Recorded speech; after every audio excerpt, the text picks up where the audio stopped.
اعوذ باللہ من الشیطان الرجیم بسم اللہ الرحمن الرحیم۔ خواتین و حضرات السلام علیکم ورحمۃ اللہ وبرکاتہ مغفرت۔ پروگرام احکام شریعت اور طہارت و غسل سے متعلقہ مسائل کے ساتھ ایک دفعہ پھر آپ کی خدمت میں شرف حضوری حاصل ہے۔ جیسے کہ ہم نے آپ کو بتایا تھا کہ بعض صورتوں میں غسل کرنا ہم پر فرض و واجب ہو جاتا ہے اور اس کے 5 اسباب آپ کے سامنے ذکر کیے تھے۔ ایک تو حیض کا ختم ہونا، دوسرا نفاس کا ختم ہو جانا، تیسرا بسا اوقات سوتے میں احتلام ہو جاتا ہے تو پھر انسان صبح اس کے اوپر غسل واجب ہے۔ اور اس میں جو نبی کریم صلی اللہ علیہ وسلم نے اصول بیان فرمایا وہ یہی ہے کہ جب انسان صبح اٹھے اور اپنے کپڑوں پر نشانات موجود پائے تو غسل لازم ہوگا۔ اگر صرف بالفرض ڈسچارجنگ یاد ہے یا یہ خواب وغیرہ کوئی یاد ہے لیکن صبح اٹھ کے وہ دیکھتے ہیں کوئی نشانات وغیرہ نہیں ہے تو غسل واجب نہیں ہوگا۔ چوتھا ہوتا ہے تعلق زوجین قائم کرنا، وہ چاہے ہسبینڈ وائف ہوں یا کیسا بھی حلال ہو یا حرامیوں کہہ لیں، دونوں صورتوں میں اس سے بھی غسل لازم ہو جاتا ہے۔ اس کے علاوہ انسان کے جسم سے، انسان کے اندر سے جو ڈسچارجنگ ہوتی ہے اور وہ باقاعدہ شہوت کے ساتھ ہو، چاہے مرد کے ہے چاہے عورت کے، تو یہ بھی غسل کے وجوب کا سبب بنتی ہے۔ 5 اسباب آپ کی خدمت میں ذکر کیے تھے اور پھر ہم اس پر آئے تھے کہ غسل کس طریقے سے کرنا چاہیے، اس ترتیب کو ذکر کرتے ہوئے پچھلی مرتبہ اتنی بات آپ کو ذکر کر دی تھی کہ جب آپ غسل کرنے لگے تو اس سے پہلے کلی کر لیں، یعنی واش روم میں جانے سے پہلے، باتھ روم میں جانے سے پہلے کلی کر لیں کہ تاکہ بسم اللہ الرحمن الرحیم پڑھ کر باتھ روم میں داخل ہونا بلا کراہت ممکن ہو سکے، کیونکہ جب انسان حالت جنابت میں ہوتا ہے اس وقت اذکار الہیہ کر تو سکتا ہے لیکن بغیر کلی کیے کرنا مکروہ تنزیہی ہوتا ہے، یعنی گناہ تو نہیں ہوتا لیکن شریعت نے اس کو پسند نہیں کیا، تو بہتر ہے کلی کرنے کے بعد پھر آپ باتھ روم میں داخل ہوں اور الٹا قدم اندر رکھیں۔ اور آپ کو سمجھایا تھا کہ غسل مکمل ہونے یا پاکی حاصل کرنے کا تعلق زبان سے کلمے پڑھنے سے نہیں ہے۔ یہ بیچارے عوام کا خیال ہے، بعض جہلاء کا خیال ہے کہ جب تک انسان کلمہ نہیں پڑھ لیتا پاک نہیں ہوتا، اس سے اس کا کوئی تعلق نہیں ہے۔ غسل کے 3 فرائض آپ مکمل کر لیں تو بس آپ پاک ہو گئے، اور 3 فرض آپ کو بتائے تھے۔ نمبر 1 کلی کرنا جس میں غرغرہ شامل ہے، نمبر 2 ناک میں پانی اوپر کو چڑھانا، کم از کم اس سخت ہڈی تک پانی پہنچ جائے، اور تیسرا سر کے بالوں سے لے کر پاؤں کے ناخن تک پورے بدن پر سے کم از کم 1 بار پانی کا بہانا۔ یہ 3 فرض ہوتے ہیں، آپ زبان بند رکھیں، 3 فرض پورے کریں، غسل مکمل ہو جائے گا۔ اور آپ لاکھ کلمے پڑھتے رہیں لیکن آپ یہ 3 فرض پورے نہ کریں، آپ ناپاک ہی رہیں گے۔ اس لیے جو شریعت نے اصول بتایا وہ یہی ہے کہ غسل پانی کے ذریعے غسل مکمل ہونے یا پاکی حاصل ہونے کا تعلق کلمے پڑھنے سے ہے ہی نہیں، پانی کے بہانے سے ہے اور پانی کو حصہ بدن تک پہنچانے سے ہے۔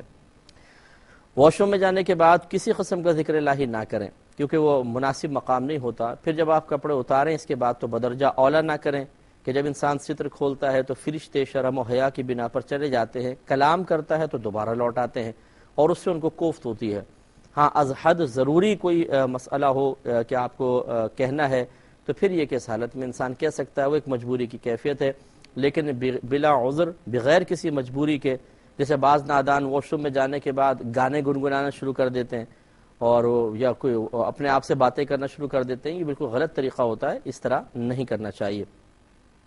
یہ بھی آپ کو بتایا تھا کہ جب انسان ستر کھول لیتا ہے اس وقت کعبۃ اللہ کی طرف رخ کرنا یا پشت کرنا، پیٹھ کرنا، دونوں ناجائز ہو جاتے ہیں، لہٰذا اس طرح کھڑے ہوں کہ مثال کے طور پہ کعبۃ اللہ آپ کی اس طرف ہے، جیسے اب میں آپ کے سامنے بیٹھا ہوں تو رخ ادھر ہونا چاہیے، ادھر ہونا چاہیے، کعبۃ اللہ کی طرف نہ ہو، یعنی کعبۃ اللہ کی سمت آپ کا سیدھا کندھا ہو یا الٹا کندھا ہو، آپ کا رخ نہیں ہونا چاہیے، آپ کی پشت نہیں ہونی چاہیے ورنہ گناہ ہے۔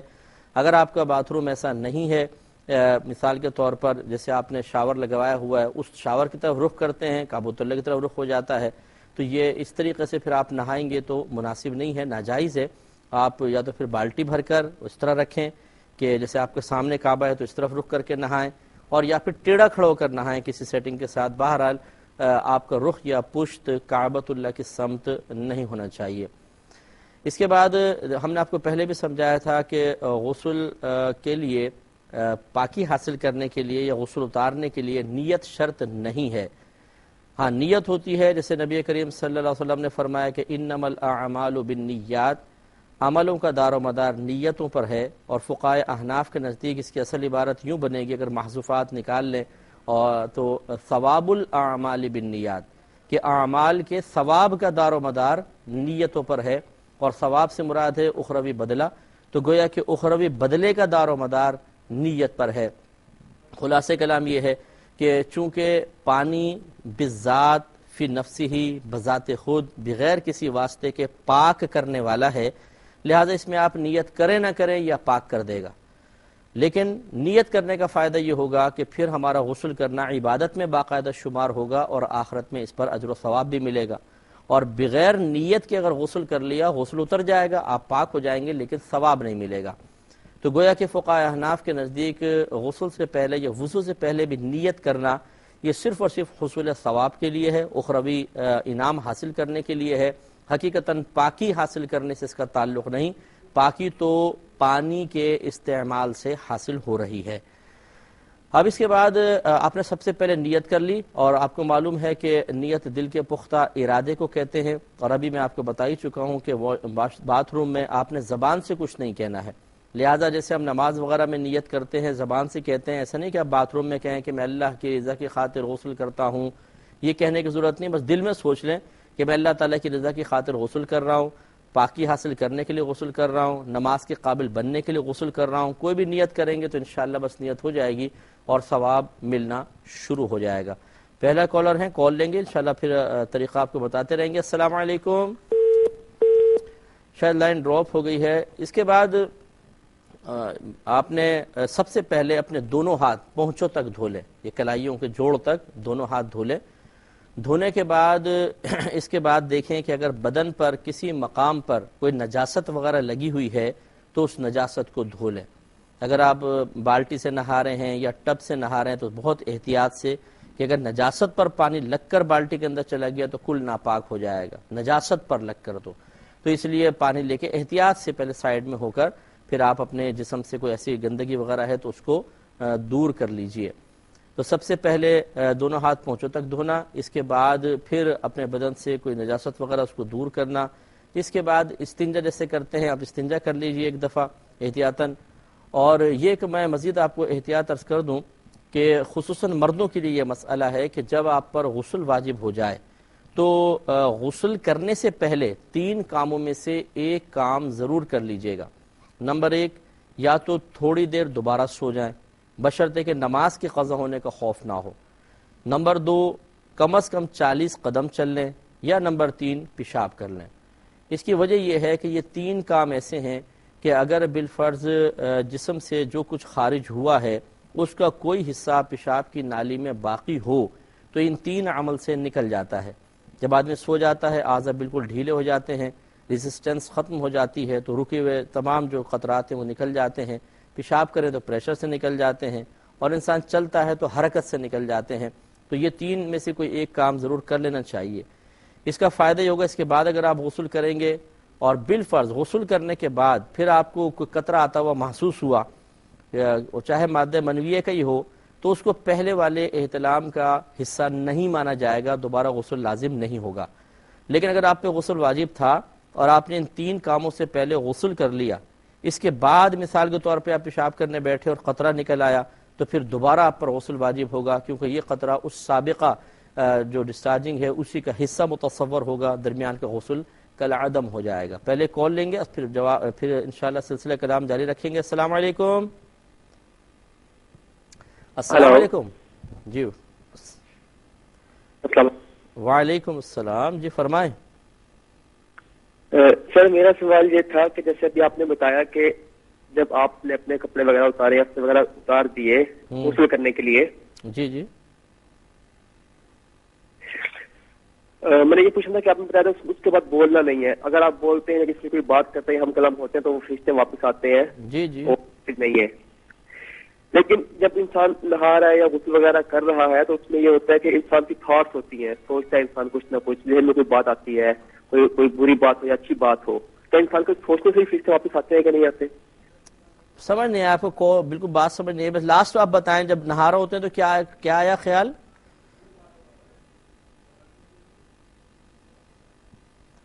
اچھا سوچ کی وجہ سے شاید آپ کہہ رہے ہیں، میں کوشش کرتا ہوں بتاتا ہوں انشاءاللہ. ایک مختصر سا بریک لیں گے، ہمیں یقین ہے آپ ہمارے ساتھ ہی رہیں گے. لب ہے نبی نبی عشق رسول ہوں. بسم اللہ الرحمن الرحیم. ہم آپ کو بتا رہے تھے کہ غسل کا بالترتیب طریقہ کیا ہونا چاہیے. پہلے آپ دل میں نیت کر لیں، زبان سے نیت کے الفاظ ادا نہیں کریں گے کیونکہ ستر کھلا ہونے کی حالت میں انسان کو کلام نہیں کرنا چاہیے. اس کے بعد آپ دونوں ہاتھ پہنچوں تک دھو لیں. اس کے بعد پھر آپ استنجا کر لیں اور بدن پہ کہیں نجاست موجود ہے تو اس کو دور کر لیں. اس کے بعد بالکل نماز کی طرح وضو کریں گے. تمام مطلب اس میں جو فرائض ہیں اس کے وہ پورے کر لیں. مثلا 4 فرض ہوتے ہیں، چہرہ دھونا اور دونوں ہاتھ کوہنیوں سمیت دھونا، دونوں پیر ٹخنوں سمیت دھونا، سر کا مسح کرنا، یہ سب آپ کر لیں. اور اسی میں آپ غور کریں گے تو 2 فرض غسل کے مکمل ہو جائیں گے. ایک غرغرہ کرنا یعنی کلی کرنا غرغرے سمیت، اور ناک میں پانی چڑھانا. یہ دونوں چیزیں وضو میں اگرچہ سنت مؤکدہ ہوتی ہیں لیکن غسل میں فرض ہوتی ہیں، اگر نہیں کریں گے تو غسل نہیں اترے گا. یہ میں پہلے آپ کو طریقہ بتا رہا ہوں، احتیاطیں بعد میں بتاؤں گا انشاءاللہ کہ کن کن چیزوں میں احتیاط کرنی چاہیے. پہلے سمپلی غسل کا طریقہ سماعت فرما لیں. تو آپ نے وضو کیا، وضو کے اندر غسل کے 2 فرض مکمل ہو گئے. اس کے بعد پورے بدن پر ایک بار تیل کی طرح پانی کو مل لیں، خصوصاً جب کہ سردیوں کے دن ہوں اور خصوصاً جب کہ آپ بالٹی سے یا ٹب سے نہا رہے ہوں کہ پانی اتنی کثیر مقدار میں جسم تک پہنچتا نہیں ہے، جسم خشک ہوتا ہے. تو بعض اوقات کھال جو سردی کی وجہ سے سکڑ چکی ہوتی ہے پانی کو فوری طور پر جذب نہیں کرتی ہے، اس لیے تھوڑا بدن پر تیل کی طرح پانی کا مل لینا سنت کریمہ ہے. ایک کال لیں گے پھر انشاءاللہ عرض کرتے ہیں. السلام علیکم. السلام علیکم انکل. وعلیکم السلام. جی انکل آپ خیریت سے؟ اللہ کا بڑا کرم. جی انکل میرے تقریباً 7 سوالات تھے. میرا سب سے پہلے تو انکل آپ سے گزارش کرنی ہے کہ آپ کا پروگرام پہلے الہادی اور الحدیث پروگرام جو تھا وہ صبح ریپیٹ ہوتا تھا، تو اگر وہ سلسلہ دوبارہ شروع کیا جائے کیونکہ لائٹ کا مسئلہ ہوتا ہے تو آپ کی بڑی مہربانی ہوگی. تو اب ریپیٹ نہیں ہو رہا کیا؟ جی انکل ریپیٹ ہوتا ہے لیکن اس وقت بھی ہماری لائٹ نہیں ہوتی، تو اگر صبح ریپیٹ کر لیا جائے تو بہت اب اس سے کوئی علاج نہیں ہے ہمارے پاس. بہرحال آپ کوسچن کی طرف آئیے. جی میرا پہلا سوال یہ ہے کہ تبلیغ جماعت میں بعض اوقات ہم نے دیکھا ہے کہ خواتین اور مردوں کی گیدرنگ الگ الگ ہوتی ہے، پھر بھی کچھ لوگ منع کرتے ہیں کہ خواتین کو کھڑا بھی نہیں ہونا چاہیے اور ان کو دعا کے لیے بھی ہاتھ نہیں اٹھانے چاہیے جب تک جو بڑے عالم دین ہے جو بیان کرنے والے ہیں وہ دعا نہ کروائیں. اور دوسرا سوال کس میں کہہ رہی ہیں آپ؟ تبلیغ کرنے کے دوران؟ جی تبلیغ جماعت کے دوران، یعنی اجتماع کے اندر کہہ رہی ہیں یا ویسی گھر ڈور ٹو ڈور جاتے ہوئے کہہ رہی ہیں؟ نہیں اجتماع کے دوران کہہ رہی ہوں. ہاں تو اجتماع بولے نا، پھر تبلیغ جماعت کیوں کہہ رہی ہیں آپ؟ ٹھیک ہے. جی اوکے. مطلب خواتین کو کیا لوگ کیا کہتے ہیں دعا نہیں کروانی چاہیے، آواز باہر تک جاتی ہے یوں؟ نہیں انکل، اگر خواتین کی گیدرنگ ہوتی ہے تو اس میں ایک خاتون کو کھڑا ہو کر دعا نہیں کرنی چاہیے اور یا ایسی کوئی بات نہیں کرنی چاہیے جب تک علامہ صاحب اجازت نہ دیں، تو دعا کی گزارش بھی نہیں کرنی چاہیے. مطلب ٹھیک ہے میں سمجھ گیا. اور بولیں. دوسرا سوال یہ ہے کہ حرام پیسوں یا شبے والی رقم کو حلال پیسوں میں تبدیل کر سکتے ہیں، یعنی ایک کی جگہ دوسرے کا استعمال کر سکتے ہیں. ٹھیک ہے. اور اگلا سوال یہ کہ اگر بچہ قسم کھا لے تو کیا بڑوں کو اور پھر وہ کام کر بھی ڈالے تو اس کا وبال بڑوں پر ہوگا یا اس کا کفارہ بڑوں کو دینا ہوگا؟ دوبارہ بولیں.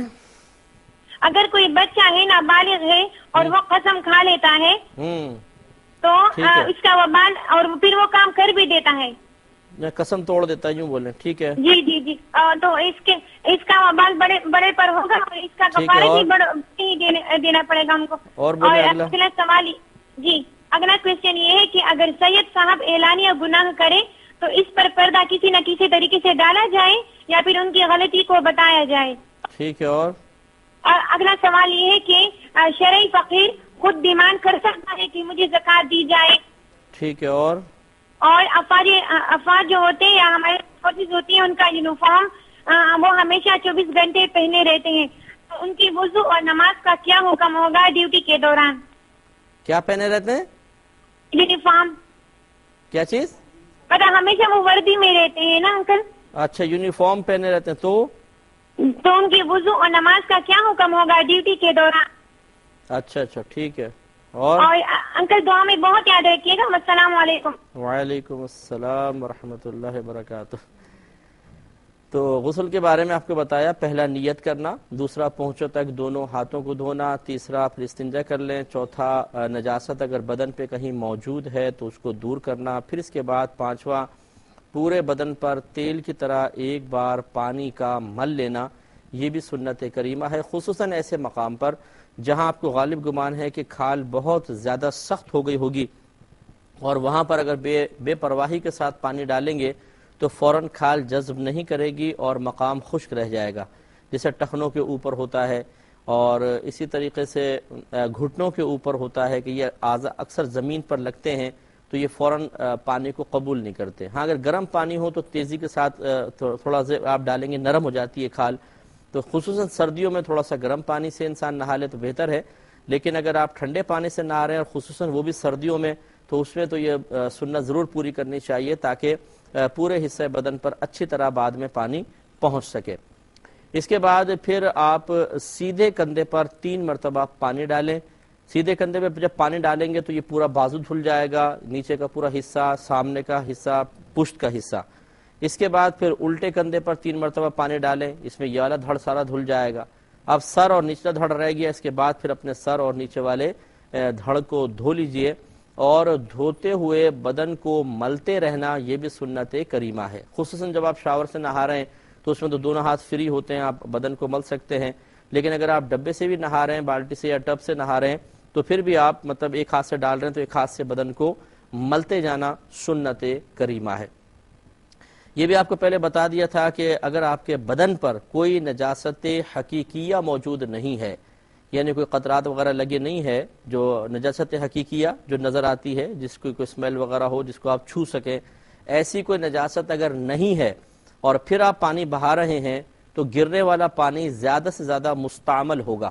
مستعمل مینز کہ ایسا پانی ہے کہ جو وضو اور غسل کے مزید قابل نہیں ہے، لیکن اس کو حقیقتاً ناپاک نہیں کہتے. یہ طاہر ہوتا ہے، مطہر نہیں ہوتا. یعنی پاک تو ہے لیکن پاک کرنے کی اس میں صلاحیت نہیں ہوتی ہے. لہٰذا اگر یہ پانی بالٹی میں گر بھی گیا، جیسے بعض وقت ہم نہا رہے ہوتے ہیں تو چھینٹے وغیرہ یا قطرات بالٹی کے اندر گر جاتے ہیں، تو اس میں وصول یہ ہوتا ہے کہ جو آپ کے جسم سے پانی لگ کر گر رہا ہے وہ ہے مستعمل، اور جو بالٹی میں پانی ہے اسے کہیں گے غیر مستعمل، یعنی وہ ابھی استعمال نہیں ہوا اور اس سے وضو غسل ہو سکتا ہے. اور مستعمل اور غیر مستعمل اگر آپس میں مل جاتے ہیں تو کل پانی کا حکم یہ ہو جاتا ہے کہ جس کی مقدار زیادہ ہے ہم کہیں گے کل پانی وہی ہے. مثلا اگر بالٹی میں 2-4 قطرات گر گئے تو یقینی سی بات ہے کہ غیر مستعمل زیادہ ہے اور بدن سے گرنے والا مستعمل کم ہے، تو یہ کل کا کل پانی پاک ہی کہلائے گا، یعنی طاہر بھی ہے، مطہر بھی ہے.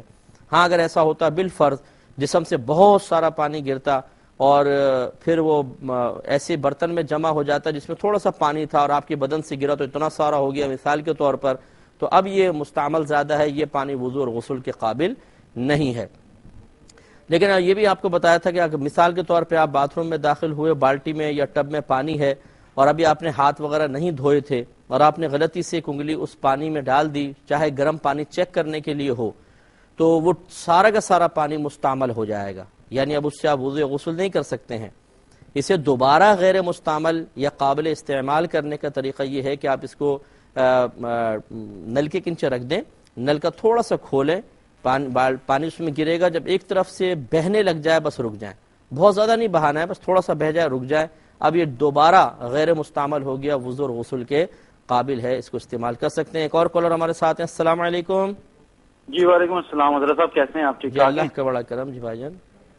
اچھا حضرت صاحب یہ پتا کرنا تھا، ابھی آپ نے بتایا کہ غسل کی جو پرائز بتا رہے تھے، پونچھوں تک ہاتھ دھونے، اس کے بعد استنجا کرنا ہے اور اس کے بعد وضو کرنی ہے.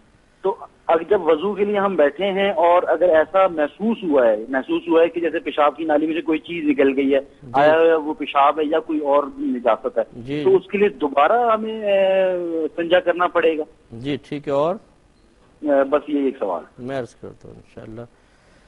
تو اب یہ آپ کو بتایا کہ احتیاط کیجیے گا تھوڑا سا کہ پانی کے اندر آپ ہاتھ نہ ڈالیں تو بہت بہتر ہے. اگر ڈل جائے خدا نخواستہ تو پھر آپ نل کا کھول دیں اتنا کہ وہ بھر کر بہنے لگ جائے تو بس پھر دوبارہ یہ وضو اور غسل کے قابل ہو جائے گا. غسل کرنے کے بعد اپنے بدن کو خشک کرنا جائز ہوتا ہے لیکن تھوڑی بہت تری بدن پر رہنے دینا چاہیے, بالکل ہی مکمل طور پر خشک نہ کر لیں. یہ نبی کریم صلی اللہ علیہ وسلم سے دونوں عمل ثابت ہیں کہ آپ نے غسل کے بعد کپڑا استعمال فرمایا یعنی بدن کو خشک کرنے کے لیے, اور یہ بھی ثابت ہے کہ آپ نے کوئی تولیہ وغیرہ یوز نہ فرمایا. تو دونوں طریقے صحیح ہیں. بہرحال خشک کر لینا زیادہ بہتر ہوتا ہے کہ ہمارا وہ عرب والی گرمی یہاں پر نہیں ہے. وہاں پر تو اگر گیلے بدن پہ انسان کپڑا پہن بھی لیتا تھا 2 منٹ میں باہر نکلے نہیں کہ خشک ہو گیا, لیکن ہمارے ہاں ایسا نہیں ہے. تو پھر یہ ذرا بدن میں کپڑوں میں اسمیل وغیرہ پیدا ہوگی اور مناسب نہیں ہے, تو اس لیے ایسا نہ کریں. یہ آپ دیکھیں گے کہ فقہ کی کتابوں میں لکھا ہوا ہے کہ جب آپ غسل کریں تو پاؤں وہاں پر نہ دھوئیں, غسل مکمل کرنے کے بعد ذرا ہٹ کر پاؤں دھوئیں. تو یہ اگر آپ نے اس طرح ہی کوئی چیز پڑھی ہے تو ہو سکتا ہے اس کتاب میں اس کی علت بھی لکھی ہو کہ پہلے دور میں جب انسان نہاتے تھے تو چونکہ نکاسی کا صحیح انتظام نہیں تھا تو عموماً ایسا ہوتا تھا کہ باتھ روم میں پانی جمع ہو جاتا تھا جو بدن سے گر رہا ہوتا تھا, اور عموماً پاؤں اس مستعمل پانی میں ہوتے تھے. اب نہانے کے بعد پھر اس وجہ سے حکم یہ دیا کہ سائیڈ میں ہو کے پاؤں دھو لیں, لیکن ہمارے یہاں آج کل ایسا نہیں ہے, سارا پانی نکل جاتا ہے, تو اس میں پاؤں ساتھ ہی دھونے میں کوئی حرج نہیں ہے. ایک مختصر سا اور بریک لیں گے, ہمیں یقین ہے آپ ہمارا انتظار فرمائیں گے. میرے ورد لب ہے رسول ہوں. بسم اللہ الرحمن الرحیم. غسل کا یہ میں تھوڑا سا کمپلیٹ کر لوں پھر انشاءاللہ جوابات کی طرف آتے ہیں. دیکھیے ایک مسئلہ یہ بھی ہے کہ بعض لوگ ویسے تو حدیثوں کے اندر ایسے الفاظ آئے ہیں لیکن فقہ حنفی کے روشنی میں غسل کے لیے پانی کی کوئی مقدار مقرر نہیں ہے. تو وجہ اس کی یہ ہے کہ کوئی شخص لمبا ہے, کوئی بہت چوڑا ہے, لمبا چوڑا ہے, کوئی بہت ہی پتلا دبلا سا ہے, کوئی بہت موٹا ہے, کوئی بہت ہی نازک ہے, اور کسی کے جسم پہ بہت زیادہ بال ہیں, کسی کے جسم پہ بہت کم بال ہوتے ہیں. تو یہ کیسے ہو سکتا ہے کہ پانی کی ایک مقدار کو مقرر کی جائے اور اس میں کہا جائے بس اسی میں غسل کمپلیٹ کرنا ہے.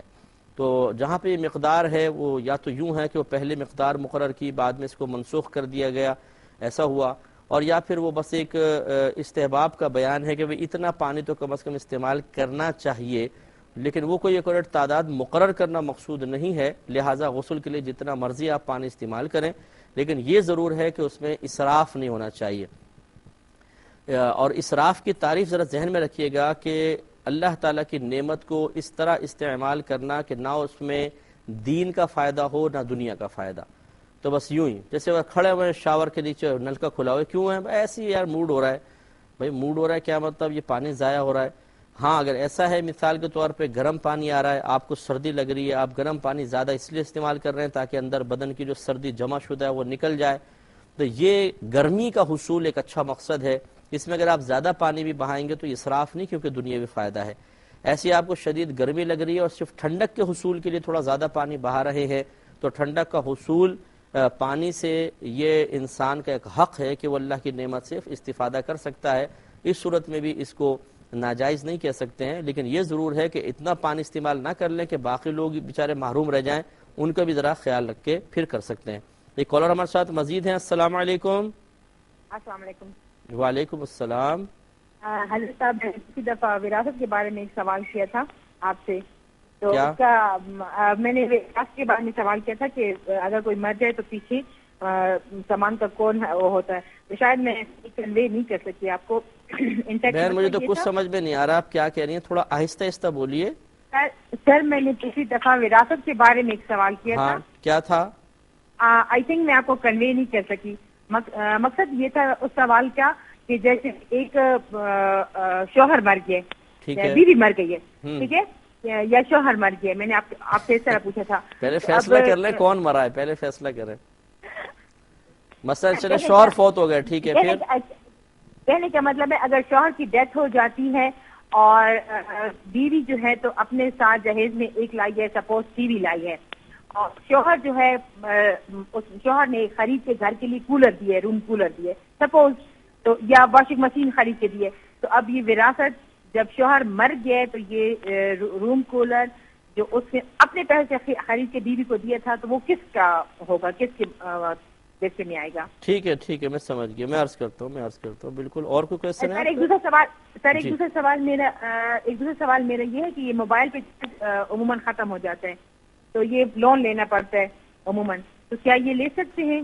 ٹھیک ہے. اور سر ایک تیسرا سوال میرا یہ ہے کہ ہمارے گھر کے ساتھ ایک مسجد ہے, وہاں پہ کچھ حضرات جو ہیں تو وہ جمعرات عشاء کی اذان کے بعد یا اس سے چند لمحے پہلے اکٹھے ہو کے بیٹھ جاتے ہیں کچھ حضرات آپس میں, تو وہ ذکر الہی کرتے ہیں, حق اللہ یا اللہ اس قسم کا ذکر کرتے ہیں, اور جو ہے تو وہ دروازے پہ, مسجد کی دروازے پہ دو جو ہے عام فورس کھڑی کرتے ہیں, مطلب دو آدمی ہوتے ہیں جن کے پاس گنے ہیں, تو وہ کہتے ہیں کہ مطلب جس کو جو بھی اندر جائے اسے چیک کر کے اندر چھوڑتے ہیں. اور کیا کرے جو اندر جائے وہ کیا کرے؟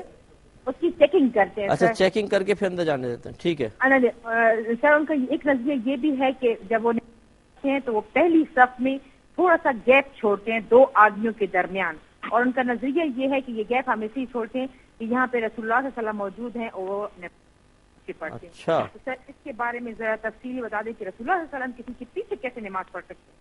ٹھیک ہے, میں عرض کرتا ہوں انشاءاللہ, بالکل عرض کرتے ہیں. جوابات کی طرف آتے ہیں. بھائی نے فرمایا کہ اگر کوئی شخص غسل کر رہا ہو اور دوران غسل کوئی اچھی سوچ یا بری سوچ آ جائے تو کیا اس سے بھی فرشتے واپس آ جاتے ہیں؟ تو اس سے نہیں آتے. سوچ تو ہمیشہ خیالات کا سلسلہ انسان کا جاری اور ساری رہتا ہے.